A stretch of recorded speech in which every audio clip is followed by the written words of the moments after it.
गुजरात के चुनाव की तारीखों की घोषणा तो अभी नहीं हुई है, लेकिन आम आदमी पार्टी, बीजेपी, कांग्रेस सभी पार्टियां एक्टिव हो चुकी हैं। आम आदमी पार्टी के जो लीडर हैं राघव चड्ढा जी हमारे साथ हैं, उनसे हम पूछ रहे थे उनकी पार्टी क्या कुछ तैयारियों में जुटी हुई है। साथ ही साथ क्या है सर, उसमें ये कहा गया है कि आम आदमी पार्टी महज 2 सीटें जीत रही है, तो पूरे वाकये को लेकर क्या कह रहे हैं आप?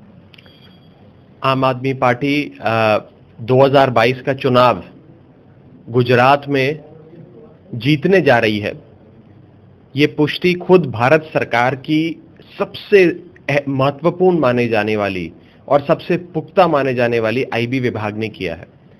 हर सरकार अपने आईबी विभाग से आने वाले विधानसभा चुनाव का माहौल जानने के लिए एक सर्वे कराती है। भारत सरकार, केंद्र सरकार ने भी अपनी आईबी से वो सर्वे कराया और उसके जो सूत्रों के हवालों से जो रिपोर्ट उसकी जारी हुई है, उसमें यह समझ आ रहा है कि आम आदमी पार्टी बेशक एक छोटे मार्जिन से, लेकिन भाजपा से गुजरात में आगे निकल गई है। कांग्रेस दूर दूर तक कहीं दौड़ में नहीं है और अगर आज गुजरात में चुनाव हो जाए तो आम आदमी पार्टी सरकार बनाने जा रही है। लेकिन इसका यह भी मतलब है कि आम आदमी पार्टी के सभी कार्यकर्ताओं को और मेहनत करनी पड़ेगी।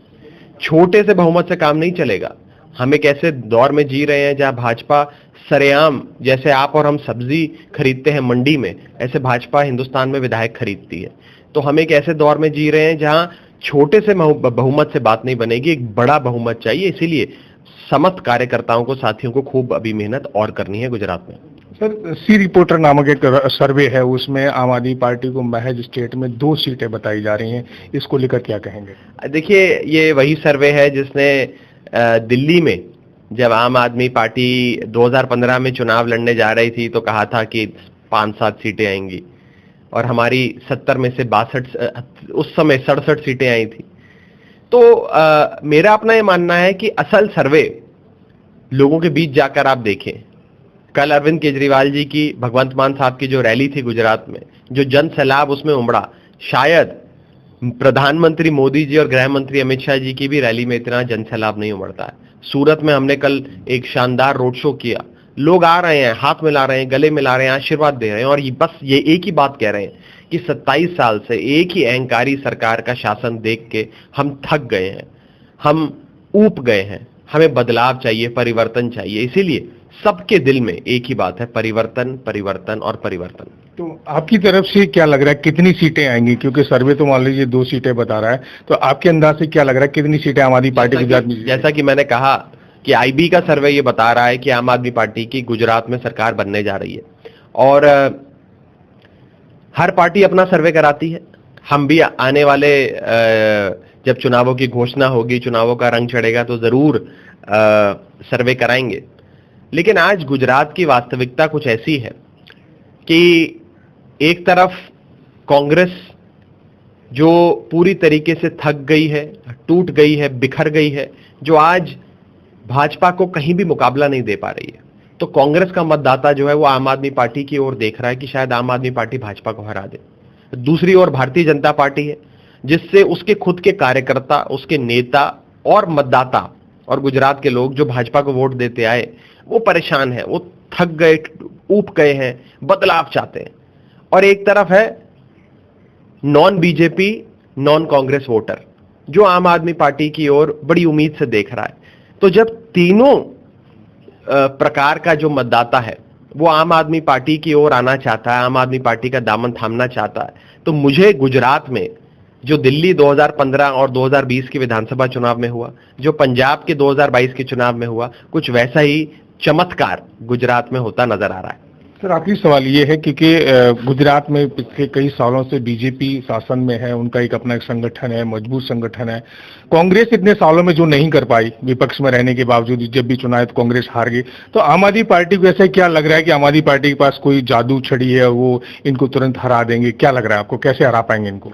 देखिए, दिल्ली में 15 साल लगातार कांग्रेस की सरकार थी शीला दीक्षित जी की। कहा जाता था कि दिल्ली में कांग्रेस को कोई नहीं उखाड़ फेंक सकता, लेकिन ये जनता की, आम आदमी की ताकत थी कि 15 साल पुरानी शासन कांग्रेस की लोगों ने उखाड़ फेंका और एक नई छोटी सी पार्टी आम आदमी पार्टी को मौका दिया। पंजाब में 50 साल से अकाली दल कांग्रेस की सरकारें थी, मिली जुली सरकारें। लोगों ने अकाली दल कांग्रेस को उखाड़ फेंका और आम आदमी पार्टी को वहां मौका दिया। वैसे ही गुजरात में आज 27 साल पुराना भाजपा का शासन लोग उखाड़ने को आतुर हैं और आम आदमी पार्टी को एक मौका देने को आतुर है। और मैं आपको ये बता दूं कि कांग्रेस पार्टी 27 साल में वो चुनौती नहीं दे पाई। इसलिए चुनौती नहीं दे पाई क्योंकि कांग्रेस पार्टी के पास लड़ाई लड़ने की शक्ति ही नहीं है। वो लड़ाई लड़ने से पहले ही हार मान जाते हैं और भाजपा के लिए बहुत ही सुविधाजनक विपक्ष है कांग्रेस।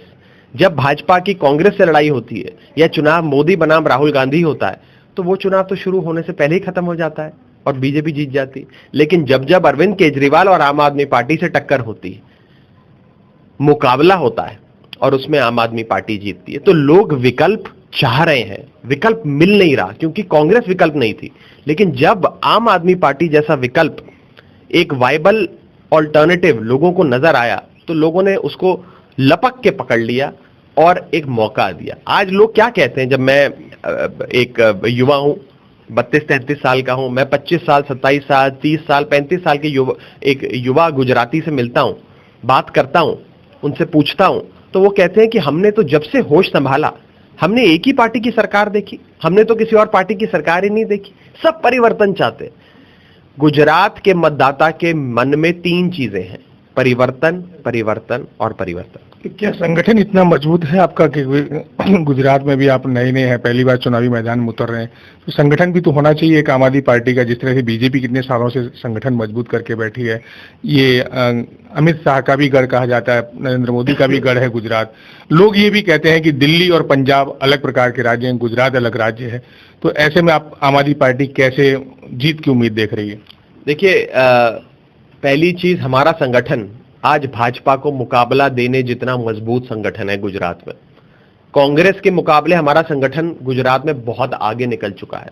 हर गली, हर गांव, हर कस्बे, हर मोहल्ले में आम आदमी पार्टी का एक नहीं सैकड़ों कार्यकर्ता हैं। और जब आम आदमी खड़ा हो जाता है ना, जब आम आदमी, आम औरत परिवर्तन के लिए खड़ा हो जाता है, बदलाव के लिए खड़ा हो जाता है, तो संगठन और संगठनात्मक शक्ति अपने आप पैदा हो जाती है, नंबर 1। नंबर 2, हाँ, भाजपा को ये कहा जाता है कि गुजरात भाजपा का गढ़ है और इस गढ़ में ये माना जाता था कि सूरत जो है वो भाजपा के गढ़ के भीतर उनका एक गढ़ है, जहां शायद प्रधानमंत्री जी चुनाव प्रचार में भी नहीं आते थे। ये माना जाता था कि यहां तो भाजपा सदैव से जीतती आई है और जीतती जाएगी। उस सूरत में जब म्युनिसिपल चुनाव हुए तो आम आदमी पार्टी ने भाजपा का सफाया किया, कांग्रेस का सफाया किया और एक बम्पर नतीजा सूरत के लोगों के सामने, गुजरात के और हिंदुस्तान के लोगों के सामने रखा। वो कैसे हुआ? वो ऐसे हुआ कि लोग भाजपा बनाम कांग्रेस से उब गए थे, विकल्प ढूंढ रहे थे। विकल्प आज तक था नहीं। जब विकल्प पैदा हो गया, आम आदमी पार्टी के रूप में विकल्प सामने आ गया, लोगों ने उसको पकड़ लिया। और देखिए, भाजपा वोट किस मुद्दे पे मांग रही है ये आप भी नहीं जानते, हम भी नहीं जानते, पता ही नहीं। कांग्रेस तो वोट ही नहीं मांग रही है, कांग्रेस ने तो हार ही मान ली है, तो रेस से ही बाहर हो गए। आम आदमी पार्टी मुद्दों पे वोट मांग रही है।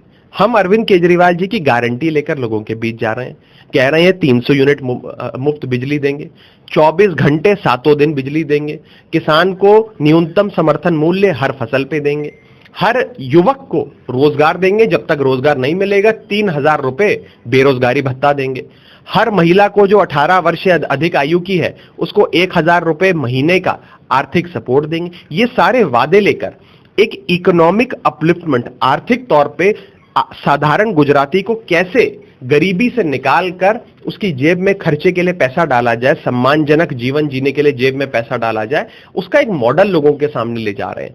लोगों को मॉडल पसंद आ रहा है, लोग वोट देंगे। गुजरात की जनता स्वीकार करेगी आपके मॉडल को? बिल्कुल स्वीकार करेगी। मैं लोगों के बीच जाता हूं, लोग अपने आप कहते हैं एक मौको केजरीवाल ने। चलिए ठीक है, आप सही कह रहे हैं, एक मौको केजरीवाल ने, ये लोग कहते हैं। अभी एक आम आदमी पार्टी ये भी खासियत देखी कि कहीं भी है ना, वो चेहरा रख देते हैं, सीएम का चेहरा। आपने पंजाब में रख दिया, दिल्ली में तो अरविंद केजरीवाल खुद भी है। अब गुजरात में हर कोई ये कयास लगा रहा है कि आम आदमी पार्टी सीएम चेहरा किसको बनाएगी जिससे वो जीत हासिल कर पाए, तो कौन फैक्टर है? देखिए, आम आदमी पार्टी की अपनी रणनीति है, सीएम चेहरा अनाउंस करना है कि नहीं करना, अगर करना है तो कब करना है, और जब करना है तो किसको करना है। ये 3-4 महत्वपूर्ण सवाल है। इसको लेकर जितनी दिलचस्पी आपको है, जितनी मुझको है, उतनी एक साधारण गुजराती मतदाता को भी है। वो इसलिए क्योंकि जो हमारा मुख्यमंत्री पद का उम्मीदवार होगा वो भावी मुख्यमंत्री होगा गुजरात का। बहुत जल्द इन सारे सवालों का जवाब हम देंगे। अभी चुनाव का रंग चढ़ना शुरू हुआ है, थोड़ा और इंतजार करें। इतना जरूर कहूंगा कि आप निराश नहीं होंगे, आप बहुत खुश होंगे जब ऐसी कोई घोषणा आम आदमी पार्टी करेगी। चुनाव से पहले चेहरा सामने आ जाएगा, इसका थोड़ा इंतजार करें। जैसा कि मैंने कहा, हर राजनीतिक दल की अपनी रणनीति होती है, हम भी अपनी रणनीति तहत जरूर घोषणा करेंगे। तो बिल्कुल आपने सुना, ये थे आम आदमी पार्टी के नेता राघव चड्ढा जी, जिन्होंने तमाम सवालों के हमारे जवाब दिए और साथ ही साथ उन्होंने ये भी कहा कि गुजरात की जनता आम आदमी पार्टी की सरकार चाह रही है और वो सरकार उन्हीं की बनती नजर आ रही है। संजय सिंह राठौड़, सूरत, आज तक।